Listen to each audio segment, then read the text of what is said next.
स्वागत है आपका देवभूमि समाचार में। मैं हूं आपके साथ जो सिंह। बुलेटिन की शुरुआत करेंगे। उत्तराखंड के सीएम पुष्कर सिंह धामी ने प्रत्याशियों की घोषणा के बाद एक्स पर ट्वीट किया। अब की बार 400 पार लोकसभा चुनाव को लेकर सीएम धामी ने ट्वीट किया है। और इसी के साथ 2024 के दृष्टिगत उत्तराखंड की 3 लोकसभा सीटों अल्मोड़ा, नैनीताल और टिहरी में प्रत्याशियों की घोषणा हो चुकी है, जिसमें क्रमवार अजय टम्टा, अजय भट्ट और माला राज्य लक्ष्मी शाह को प्रत्याशी घोषित किए जाने पर हार्दिक बधाई एवं शुभकामनाएं मुख्यमंत्री ने दी है।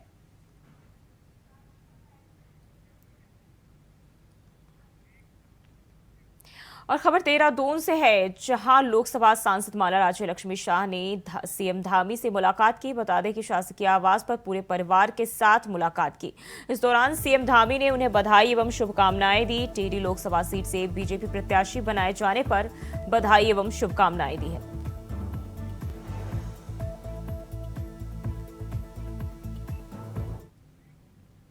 बढ़ते आगे, खबर देहरादून से है, जहां बीजेपी ने 195 लोकसभा सीटों पर प्रत्याशियों की घोषणा कर दी है, जिसमें से उत्तराखंड की 3 सीटों पर बीजेपी ने अपने प्रत्याशी घोषित कर दिए हैं। टिहरी लोकसभा सीट से बीजेपी ने सिटिंग माला सांसद माला राज्य लक्ष्मी शाह को दोबारा चुनाव मैदान में उतारा है। और टिकट मिलने के बाद माला राज्य लक्ष्मी साहब से बातचीत की हमारे संवाददाता अभय कैंतुरा ने। बीजेपी ने 195 सीटों पर अपने प्रत्याशियों की घोषणा कर दी। और हमारे साथ है टिहरी से प्रत्याशी पिछले 3 बार से लगातार सांसद है माला राज्य, उनसे बातचीत करें। मैम, आज पार्टी ने एक बार फिर आपको भरोसा जताया है, किस पर देखिए क्या कुछ कहें? मैं सबसे पहला तो धन्यवाद देना चाहती हूँ आदरणीय मोदी जी को, अमित शाह जी को और हमारे मुख्यमंत्री जी, अध्यक्ष जी और सभी लोग को, हमारे सीनियर लोग को और हमारे पब्लिक, हमारे सभी लोग जो जिन्होंने हमेशा हमारे परिवार को इतना साल तक भरोसा किए हैं। आप सभी को मैं सभी को बहुत बहुत धन्यवाद देना चाहती हूँ। बद्रीनाथ केदारनाथ जी के आशीर्वाद से इस बार भी मुझ पर भरोसा हुआ, हमारे सीनियर लोग ने भरोसा किया, बहुत अच्छा लगा। और उनके भरोसा के अनुसार मैं चाहती हूँ कि मैं काम करूँ, आगे बढ़ूँ और आदरणीय मोदी जी के विचारों को आगे कर सकूं और हमारा उत्तराखंड को आगे करें। और पूरा देश में मोदी जी का काम का प्रचार हो ही रहा है और अच्छा हो और ही अच्छा हो, यही चाहती हूँ। सभी को मैं धन्यवाद देना चाहती हूँ। आदरणीय मोदी जी को तो क्या बोलूं, इतना बार इन्होंने भरोसा दिए है हम पर, बहुत अच्छा लगा। और सभी लोगों को थैंक यू वेरी मच। बिल्कुल, बीजेपी माला राज्य कहा है कि ये बड़ा मोदी को आभार प्रकट करना चाहती है। सर, आप साथ में खड़े हो। और वहीं दिल्ली में हुई बीजेपी की हाईकमान बैठक ने लोकसभा सीटों की 195 सीटों पर प्रत्याशियों की घोषणा कर दी है, जिसमें उत्तराखंड की 3 लोकसभा सीटों पर बीजेपी ने अभी प्रत्याशियों के नाम सामने लाए हैं। टिहरी लोकसभा पर माला राज्य लक्ष्मी शाह को टिकट मिला है। वहीं अल्मोड़ा सीट से अजय टम्टा को प्रत्याशित घोषित किया गया। नैनीताल लोकसभा सीट से अजय भट्ट प्रत्याशी बनाए गए।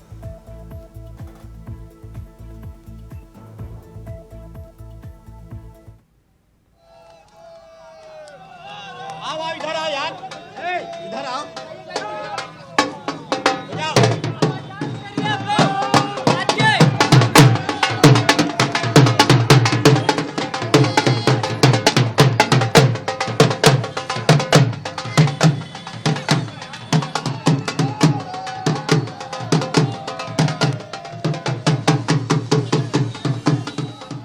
और इसी खबर पर ज्यादा जानकारी के साथ देहरादून से तुषार गुप्ता लाइव जुड़ गए हैं। तुषार, लोकसभा प्रदेश की जो लोकसभा सीटें उनमें से 3 सीटों पर जो है प्रत्याशियों के नामों का ऐलान कर दिया गया है। इसकी लिस्ट जो है वो सामने आ गई है, क्या जानकारी है?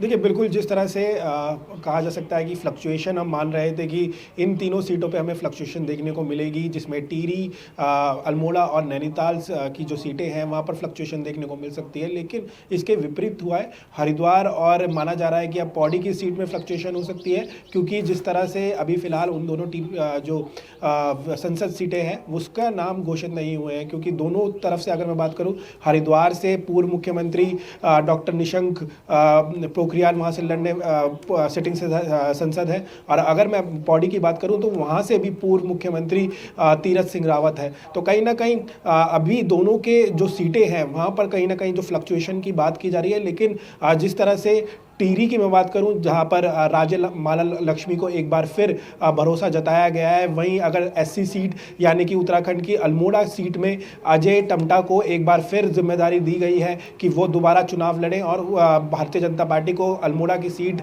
जीत कर दें। वहीं अगर बात करूं उधम सिंह नगर और नैनीताल सीट की, तो इन सीट की अगर बात करूं तो अजय भट्ट को फिर एक बार भरोसा दिया गया है। तो तीनों में पुराने संसद ही देखने को मिलेंगे। तो कहीं ना कहीं पार्टी ने दोबारा भरोसा दिखाया है कि ये मजबूत कैंडिडेट है। अगर पूरी बात करूं 5 लोकसभा सीटों में से 55 नाम गए थे हाई कमान के पास, जिसमें से 3 सीटों में से अगर मैं बात करूं तो 30 नामों का जो छटनी हुई है उसमें इन तीनों का नाम सामने आया। और इनकी जो ऑब्जर्वेजर भी वहां पर गए थे, तो इनका जब ऑब्जर्वेशन की रिपोर्ट गई तो कहीं ना कहीं इन तीनों सिटिंग विधायक संसदों का जो नाम है वो अत्यधिक सामने आ रहा था, जिसके बाद इन पर ही भरोसा दिखाया गया है। वही हरिद्वार और पौड़ी की मैं बात करूं तो हरिद्वार और पौड़ी की जो सीट है काफ़ी बड़े बड़े नाम उसमें शामिल है। हरिद्वार की मैं बात करूं तो पूर्व प्रदेश अध्यक्ष मदन कौशिक का नाम सामने आ रहा है। पूर्व मुख्यमंत्री त्रिवेंद्र सिंह रावत उस सीट से दावेदारी अपनी पेश कर रहे हैं। वहीं पूर्व कैबिनेट मंत्री यतीश्वर नंद वहां से अपना दावेदारी साफ तौर पर पेश कर रहे हैं। वहीं अगर मैं पौड़ी की बात करूं तो वहां पर भी कई बड़े चेहरे हैं। कैबिनेट मंत्री सतपाल महाराज ने अपनी दावेदारी दी है।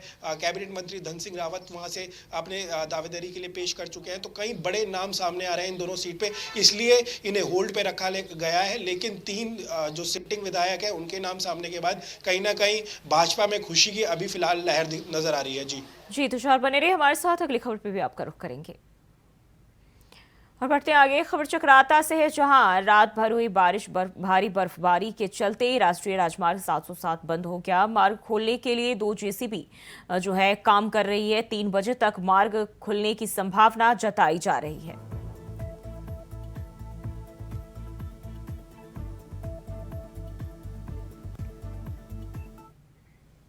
और खबर कर्णप्रयाग से है, जहां मौसम विभाग की भविष्यवाणी सही साबित हो रही है। वहीं 2 दिनों से पहाड़ों में झमाझम बारिश लगातार हो रही है, जिससे जनजीवन अस्त व्यस्त हो गया है। बता दें कि मौसम विभाग ने बारिश और बर्फबारी की संभावना जताई थी। निचले इलाकों में बारिश और ऊपरी स्थानों पर बर्फबारी हो रही है। वहीं बारिश होने से ठंड भी बढ़ गई, जिससे लोग घरों में रहने को मजबूर हो गए हैं।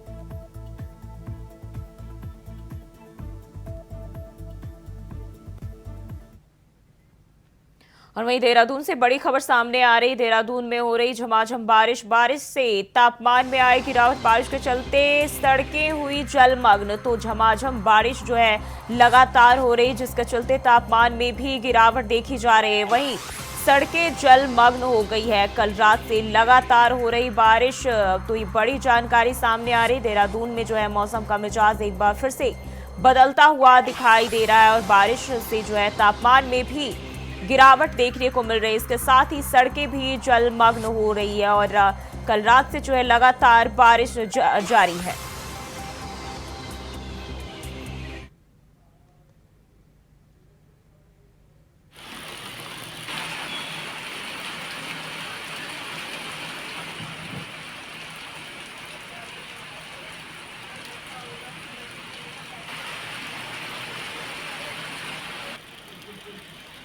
और तुषार लगातार हमारे साथ बने। तुषार, जो है बारिश जो है लगातार कल से देखने को मिल रही है, क्या हालात है इस वक्त? देखिए, बिल्कुल जिस तरह से विंटर सीजन की हम इसे आखिरी बरसात हमें कह सकते हैं, क्योंकि 1 मार्च से लेकर 3 मार्च तक का जो मौसम विभाग ने अलर्ट दिया था, जिसमें पहले दिन येलो अलर्ट जारी किया गया था पूरे प्रदेश भर में, और 2 मार्च और 3 मार्च के लिए ऑरेंज अलर्ट जारी किया गया था। जिसके बाद अगर मैं कल की बात करूं तो कल से ही जो बारिश का दौर है वो मैदानी क्षेत्रों में देखने को मिला है। वहीं अगर 3000 फीट से अधिक की जितनी भी ऊंचाई है, जिसमें 2500 फीट भी है, वहाँ पर बर्फबारी जो दौर है वो देखने को मिला है। चक्राता जो 4 धाम है हैं उत्तरकाशी, पिथौरागढ़ और चमोली के ऐसे डिस्ट्रिक्ट्स हैं जहां पर बर्फबारी हुई है, अच्छी खासी बर्फबारी हुई है। और जो आज वीकेंड भी इसे कह सकते हैं, जो 1 मार्च थी वहां से फ्राइडे शुरू और संडे 3 तारीख तक, तो पर्यटन भी इस समय जो पहाड़ों का रुख करते हुए नजर आ रहे हैं। दिल्ली, पंजाब, उत्तर प्रदेश के जो लोग हैं वो उत्तराखंड का रुख कर रहे हैं, यहाँ की जो वादियाँ हैं उसका लुत्फ उठाते हुए नजर आ रहे हैं। लेकिन जो बरसात का माहौल है देहरादून में और मैदानी क्षेत्रों में, जिसमें हरिद्वार, उधम सिंह नगर और पौड़ी के कई क्षेत्र हैं जहाँ पर अभी भी जो बारिश है वो चलती हुई नजर आ रही है। देहरादून का मैं बताऊं तो देहरादून में अभी भी काले बादल छाए हुए हैं। कुछ आधे घंटे पहले ही यहाँ पर बरसात रुकी है और लगातार यहाँ पर बरसात देखने को मिली है। तो कहीं ना कहीं तो जीवन है अस्त व्यस्त होता हुआ नजर आ रहा है। तापमान में गिरावट नजर आ रही है। पहाड़ी जो इलाके हैं वहाँ पर बर्फबारी का जो दौर है वो देखने को मिल रहा है। तो कहीं ना कहीं पर्यटन के जो दृष्टि से अगर हम देखें तो कहीं ना कहीं जो लोग यहाँ पर आ रहे हैं, यात्री यहाँ पर आ रहे हैं, उनके लिए एक सुखद कहा जा सकता है एक एक्सपीरियंस होगा। वहीं अगर व्यवसाय के स्तर से देखें तो जो लोग वहाँ पर व्यवसाय कर रहे हैं उनके लिए भी सुखद होगा, क्योंकि जितने ज़्यादा पर्यटन वहाँ पर आएंगे तो कहीं ना कहीं उनका बिजनेस भी होगा। तो कहीं ना कहीं जो स्थानीय लोग हैं उनके लिए थोड़ी मुसीबत कह सकते हैं, क्योंकि बारिश हुई है और ट्रैफिक ऐसे में अत्यधिक मिलता है। तो कहीं ना कहीं 3 दिन के लिए जो अलर्ट जारी किया गया था उसके बाद पूर्व अनुमान सच हुआ है और बरसात का जो दौर है फिलहाल अभी उत्तराखंड में चलता हुआ नजर आ रहा है। तुषार, अगर हम बात करें सड़कों की तो इस सड़कें भी जलमग्न हो गई। बारिश के चलते लोगों को आवाजाही में काफी मशक्कत हो रही है। देखिए, अगर मैं इसे प्रोस्पेक्टिव से देखूं तो कि गड्ढा मुक्त जो उत्तराखंड बनाना था 30 दिसंबर तक का इसका टाइम दिया गया था और उसके बाद सरकार ने उसमें काम भी किया था। लेकिन कुछ ब्लॉक्स ऐसे भी बन गए हैं कि जहां पर जो गड्ढा हैं फिर दोबारा देखने को मिल रहे हैं। इसके बाद समर सीज़न आएगा तो समर सीज़न में हम इसे नेगलेक्ट करके या फिर इसे पूरा कंप्लीट कर सकते हैं। जो गड्ढा मुक्त उत्तराखंड की बात की जा रही थी तो उसके लिए हमें काम करने की ज़रूरत होगी, क्योंकि इसके बाद फिर जो बरसात का सीज़न हमें देखने को मिलेगा और उसमें जो उत्तराखंड में, अगर देहरादून की मैं बात करूं, यहाँ पर जो सड़कें होती हैं उसमें अत्यधिक पानी देखने को मिलता है। कई सड़कें डूबी हुई नज़र आती है। तो ऐसे में आईएसबीटी में भी बहुत निर्माण हुआ है, लेकिन वहाँ भी जो जल भराव है अभी भी नज़र आ रहा है। तो ऐसे में सरकार को समर सीजन में ही ये सब कुछ करना होगा, इसके पहले से प्रिपरेशन करनी होगी ताकि जो आने। तुषार, बहुत बहुत शुक्रिया आपका तमाम जानकारी के लिए। और बढ़ते हैं आगे, राजभवन में चल रहे वसंतोत्सव 2024 में कई लोकल कार्यकर्ता अपने हुनर का प्रदर्शन कर रहे हैं। ऐसे ही युवा कलाकार जो क्षेत्र की मिट्टी की मदद से तस्वीर को भावनात्मक तरीके से जोड़ने की कोशिश कर रहे हैं, जिससे बातचीत की हमारे संवाददाता तुषार गुप्ता ने। राजभवन में वसंतोत्सव चल रहा है और ऐसे में यहाँ के जो लोकल प्रोडक्ट्स हैं और साथ साथ जो कलाकार हैं वो यहाँ पर उजागर होते हुए नज़र आ रहे हैं। मैं एक कलाकार से यहाँ पर आपका मुतफ़िकर कराना चाहूँगा। क्या नाम है आपका? मेरा नाम आयुष बिष्ट है। किस तरह पेंटिंग्स की आपकी बात की जाए तो किस तरह की पेंटिंग्स है और किस तरह आप ये पेंटिंग्स बनाते हैं? मुख्य तौर पर सर हम सॉइल पेंटिंग ही करते हैं। जिस तरह से आप पेंटिंग देख रहे होंगे यहाँ पे, जैसे ये बड़ी पेंटिंग है, इसमें आपको उत्तराखंड के 2 नन्हे मुन्ने बच्चों की पेंटिंग दिख रही है कंडी धरे हुए। तो जिस तरीके से उत्तराखंड के थीम पे पेंटिंग है, वैसे ही इसमें उत्तराखंड के कई हिमालयी क्षेत्रों की मिट्टी यूज़ हुई है। जैसे आप नीचे देख रहे होंगे केदारनाथ जी की पेंटिंग है, तो केदारनाथ जी की पेंटिंग में आपका केदारनाथ जी की मिट्टी और गंगा जल यूज हुआ है। ऐसे ही अगर आप धीरे धीरे इधर की तरफ आते रहें तो जैसे आपको इधर अभी जो राम मंदिर बिल्कुल अभी हमारे अयोध्या में बना था, वैसे ही ये राम मंदिर की पेंटिंग है, अयोध्या की मिट्टी और गंगा जल जी से, और वैसे ही बद्रीनाथ जी की मिट्टी और सतोपंथ के जल से। और जैसे आप देख रहे होंगे नीम करोली बाबा जी, जैसे कि आपको पता होगा कैची धाम जो हमारे नैनीताल में ही पड़ता है, बहुत बड़ा धाम नीम करोली बाबा जी का है, तो वहीं की मिट्टी और गंगा जल। तो और उसी के साथ आप जैसे देख रहे होंगे कन्हैया जी की पेंटिंग, तो इसमें आपका मथुरा, वृंदावन, वहाँ की मिट्टी और यमुना जी का जल। ये आर्ट काफ़ी यूनिक लग रही है, तो क्या कहाँ से इंस्पिरेशन मिला है इसका? सर जिस तरीके से बोला जाता है ना कि कुछ जब किसी चीज़ की कमी होती है उसके बाद कुछ नया आविष्कार होता है, तो बस ऐसे ही खेलते खेलते में खेल में ये चीज़ बनी थी। जब आज से लगभग 5-7 साल पहले जब मैं पढ़ता था, तो पहले तो नॉर्मल एक सॉइल पेंटिंग ही शुरू की थी, पर करते करते कहाँ उसको कनेक्ट करें, वो चीज़ जोड़ना था, सबसे पहले वो चीज़ खोजनी थी। तो सबसे बेस्ट ये चीज़ लगा कि आज के टाइम पे जिस तरीके से डेवलपमेंट हो रहा है, शायद पहाड़ी क्षेत्रों से लेकर टेम्पल्स कभी, तो एक टाइम पे शायद मिट्टी बहुत कम ही चांसेस हैं देखने को मिले। तो हमारा टारगेट ये है कि मिट्टी और वहीं की मिट्टी और वहीं के पानी से वहाँ के स्ट्रक्चर को दिखाया जाए, ताकि ये पता चले कि वो मिट्टी कुछ बयां करती है। देखिए, बिल्कुल जिस तरह से वसंतोत्सव राजभवन में चल रहा है, तो कहीं ना कहीं जो लोकल आर्टिस्ट हैं या यूनिक आर्टिस्ट हैं वो इसमें देखने को मिल रहा है। कैमरा जर्नलिस्ट निशांत चौहान के साथ मैं तुषार गुप्ता, इंडिया वॉइस देहरादून। और वहीं नियुक्ति पत्र वितरण समारोह का आयोजन किया जा रहा है। CM Pushkar Singh Dhami live. और साथ में पहले क्या कहते थे वो ग्राम सेवक, ग्राम सेवक ये आज मुख्य सेवक सदन में आए हैं। ये मुख्य सेवक सदन है। इस मुख्य सेवक सदन में आप सबको मैं बधाई देता हूँ, शुभकामनाएं देता हूँ और यहाँ पहुँचने पर आप सबका स्वागत भी करता हूँ। और चूंकि नई जिम्मेदारी आप सबको मिल रही है और बड़ी महत्वपूर्ण जिम्मेदारी है, तो आप सबका अभिनंदन भी करता हूँ कि आप अपने क्षेत्रों में जाएंगे। मुझे पूरा विश्वास है कि देखिए कई हजार लोगों ने इस परीक्षा में, जो लिखित परीक्षा हुई होगी, उस परीक्षा में भाग लिया होगा और उस परीक्षा में आप सैकड़ों लोगों का 342 का चयन हुआ है। तो आप सब लोग, मैं सबसे पहले कहूँ कि आप सौभाग्यशाली हैं, भाग्यशाली हैं। आपके ऊपर आपके माता पिता का, आपके गुरुजनों का और जिन लोगों ने भी आपका मार्गदर्शन किया है, उन सभी का आशीर्वाद है और भगवान की बहुत बड़ी कृपा है कि आप ही लोगों को ये अवसर मिला है। तो निश्चित रूप से मुझे पूरा विश्वास है कि आप सब अपनी सच्ची लगन से, कड़ी मेहनत से और अपने पूरे सामर्थ्य के साथ, निपुणता से विभाग को आगे बढ़ाने के लिए काम करेंगे। मेरा मानना है कि आप सभी जो हमारी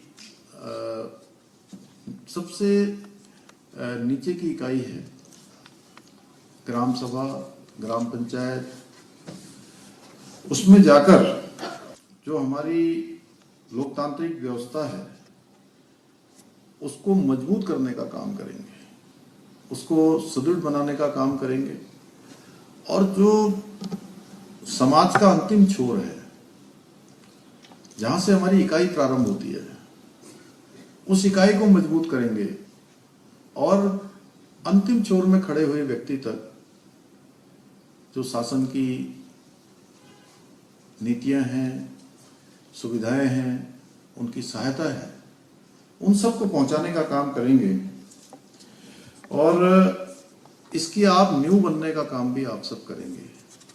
क्योंकि आप सब जितने सशक्त होंगे, जितने मजबूत होंगे, जितनी पारदर्शी तरीके से आप काम करेंगे, उतने ही मजबूती से हमारा जो लोकतांत्रिक ढांचा है वो भी मजबूत होगा और जो स्वराज की परिकल्पना है,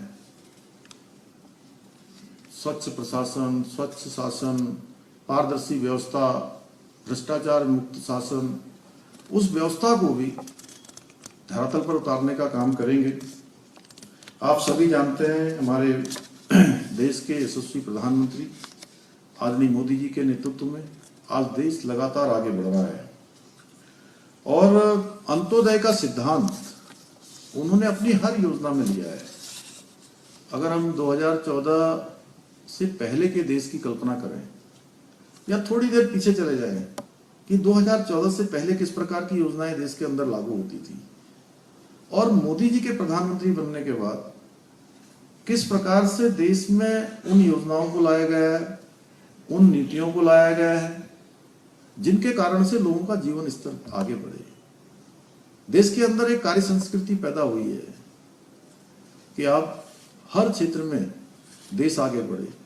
हर एक भारतवासी के मन में एक विश्वास पैदा हुआ है कि चाहे कोई क्षेत्र हो, चाहे वो समाज का क्षेत्र हो, चाहे वो प्रशासन का क्षेत्र हो, चाहे वो अन्य कोई सेवाएं हो या खेल का क्षेत्र हो, राजनीति का क्षेत्र हो, हर क्षेत्र में, साइंस टेक्नोलॉजी का क्षेत्र हो, आज भारतीय हर क्षेत्र में अव्वल अपने आप को मानते हैं, मानते भी हैं और उनका मानसिक जो स्तर है या मैं कहूँ कि मानसिक स्थिति है वह भी इस प्रकार की बनी है कि हम भारत के रहने वाले भारतवासी दुनिया के किसी भी क्षेत्र का नेतृत्व कर सकते हैं, किसी भी क्षेत्र को हम रास्ता दे सकते हैं। इस प्रकार का एक वातावरण आज देश के अंदर बना है और मैं तो आप सबसे कहूंगा कि समाज के अंतिम छोर में खड़े व्यक्ति की परेशानी, उसकी जो शिकायतें हैं, सरकार तक पहुंचाने और सरकार द्वारा जो काम, लोक कल्याणकारी योजनाएं जो चलाई जा रही हैं, उनको पहुंचाने में आप सबकी बहुत ही महत्वपूर्ण भूमिका होने वाली है। आप सब एक सेतु का काम करने वाले हैं, आप सेतु बनने वाले हैं। जानते हैं सेतु क्या करता है? एक कोने से दूसरे कोने को जोड़ने का काम करता है, रास्ता बनाने का काम करता है, लोगों को जोड़ने का काम करता है, मार्ग बनाने का काम, मार्गों को जोड़ने का काम करता है। वहीं जहां ये भूमिका आपको करनी है, वहीं सेतु बन के लोगों के दिलों को जोड़ने का भी काम आप सबने करना है। आज सरकार बहुत सारे काम कर रही है, खुद चलकर सरकार की योजनाएं, सरकार के अधिकारीगण लोगों तक पहुंच रहे हैं और उनको सशक्त भी बनाने का काम विभिन्न योजनाओं के माध्यम से चल रहा है। विभिन्न माध्यम की योजनाएं चल रही हैं। आज चाहे हम राज्य सरकार की ओर से कहें एलपीजी गैस के कनेक्शन हो, हमने राज्य के अंदर 1,82,000 परिवारों को एक साल में 3 सिलेंडर निःशुल्क रूप से भरे जाने की योजना हम लेकर आए हैं। कोई योजना चल रही है, गरीब जो हमारी माताएं बहनें हैं उनको इस योजना का लाभ मिल रहा है और ये हमारा संकल्प था कि ये नई सरकार गठन होगी तो हम सभी को निःशुल्क इस योजना का लाभ देंगे। बिजली के कनेक्शन हो, पानी का कनेक्शन हो, स्वच्छ भारत मिशन के तहत आज इज्जत घरों का निर्माण हो या अन्य योजनाएं, जो सरकार की प्रत्येक योजना के केंद्र में अगर कोई है तो समाज का ऐसा वर्ग है जिसको इन योजनाओं की आवश्यकता है, जो अभी तक इन योजनाओं से वंचित रहा है, जिसको सहायताएं नहीं मिली हैं। आदरणीय प्रधानमंत्री जी के मार्गदर्शन में चलने वाली जो हमारी सरकार है, वह भी अपने जो वंचित वर्ग हैं उनकी सभी आवश्यकताओं की पूर्ति के लिए काम कर रही है। तो अभी आप सीएम धामी को लाइव सुन रहे थे और बात करेंगे खबरों की। खबर देहरादून से है, जहां सीएम धामी ने शनिवार को संस्कृति विभाग के प्रेक्षागृह में मिशन सिलक्यारा नाटक का अवलोकन किया। वहीं नायक से जननायक पर आधारित मिशन सिलक्यारा नाटक के माध्यम से सिलक्यारा के श्रमिकों के संघर्ष को संजीदगी के साथ प्रस्तुत किया है। तभी सीएम ने डॉक्टर सुवर्ण रावत को इस नाटक के आलेख के लिए बधाई देते हुए कहा कि यह नाटक निश्चित रूप से मानवीय अनुभवों को समझने में भी मददगार होगा। साथ ही कहा कि मिशन सिलक्यारा की सफलता में बाबा बौखनाग और पीएम मोदी के कुशल मार्गदर्शन के साथ ही सेना के जवानों के प्रयासों से फंसे मजदूरों के जीवन बचाने में हम सफल हो पाए। साथ ही कहा कि मुख्यमंत्री ने नाटक के आयोजकों ने इस प्रदर्शन के माध्यम से समाज को साहस, समर्थन और एकता का संदेश देने का कार्य किया है। वहीं इस अवसर पर सीएम को उत्तर नाट्य संस्थान के अध्यक्ष एसपी ममगाई और महासचिव ने उत्तराखंड के संस्कृति और रंग कर्मियों की समस्याओं से भी संबंधित ज्ञापन सौंपा।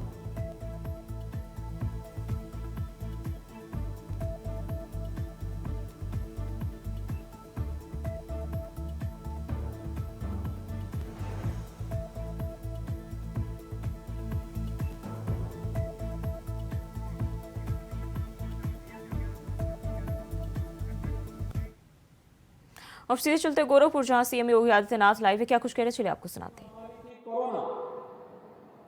कोरोना में स्कूल कॉलेजेस बंद हो गए, ठप हो गए, पठन पाठन बंद सा हो गया। उन स्थितियों में कैसे हम लोग इस कार्यक्रम को आगे बढ़ाएं? तब प्रधानमंत्री मोदी जी ने एक विजन दिया था कि अगर फिजिकली प्रेजेंस होना कठिन है तो हम लोग तकनीक का उपयोग करें वर्चुअली। लेकिन इसके लिए भी 2 चीजें महत्वपूर्ण थी। एक, अगर विद्यालय से वर्चुअली क्लास लेनी है तो उनके पास स्मार्ट क्लासरूम होना चाहिए।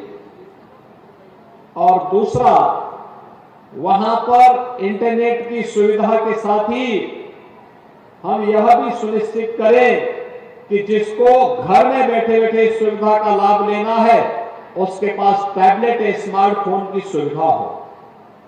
और मुझे बताते हुए प्रसन्नता है कि पिछले 2-3 वर्ष के अंदर हम लोगों ने प्रदेश के अंदर 20 लाख से अधिक छात्रों को अब तक टैबलेट और स्मार्टफोन उपलब्ध करवाने का काम किया है, जिस क्रम में आज गोरखपुर में भी 4000 से अधिक विद्यार्थियों को यह सुविधा उपलब्ध करवाई जा रही है। बिना भेदभाव के हर युवा को, जिससे वह तकनीकी दृष्टि से डिजिटली अपने आप को सक्षम कर सके। आप इसमें देखेंगे आपके टैबलेट स्मार्टफोन में केंद्र और राज्य सरकार की युवाओं से जुड़ी हुई सभी प्रकार की, छात्रों से जुड़ी हुई सभी प्रकार की योजनाओं को उसमें जोड़ा गया है। आप अगर उस स्मार्टफोन और टैबलेट को देखेंगे तो उसके माध्यम से आपको केंद्र और राज्य शासन से जुड़ी हुई सभी महत्वपूर्ण जानकारियां प्राप्त हो जाएंगे और उसके अनुरूप आप अपने आप को तैयार करके स्वावलंबन के रूप में अपने जीवन को आगे बढ़ाने में योगदान देकर के प्रधानमंत्री मोदी जी के विकसित भारत की परिकल्पना को साकार करने में अपना योगदान दे पाएंगे।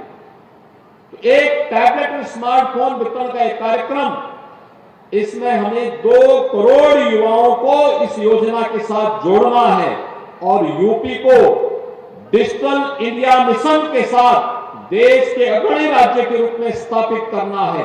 और इसके लिए इस बड़े कार्यक्रम में आज मुझे गोरखपुर में इतने युवा विद्यार्थियों के साथ जुड़ने का अवसर प्राप्त हुआ है, जिन्हें टैबलेट स्मार्टफोन प्राप्त हुआ है उन सबको मेरी बधाई। जिन्हें नहीं प्राप्त हुआ है वे इंतजार करें, उनको भी इस योजना का लाभ अवश्य प्राप्त होगा। इसके लिए मैं अभी से उनको अपनी शुभकामनाएं देता हूं। दूसरा है स्मार्ट क्लास का। आपने देखा होगा 141 विद्यालयों के 330 क्लासरूम में आज एक साथ स्मार्ट क्लास की स्थापना का कार्यक्रम भी CSR निधि से हम पैसा दिला रहे हैं। हर विद्यालय में 2-2 ऐसी क्लासरूम होंगी, जिस क्लासरूम में हम लोग विद्यार्थियों को इसके माध्यम से जोड़ देंगे। तो गोरखपुर से आप CM योगी को लाइव सुन रहे थे और बुलेटिन में फिलहाल के लिए बस इतना ही। खबरों के लिए बने रहे इंडिया वॉइस के साथ।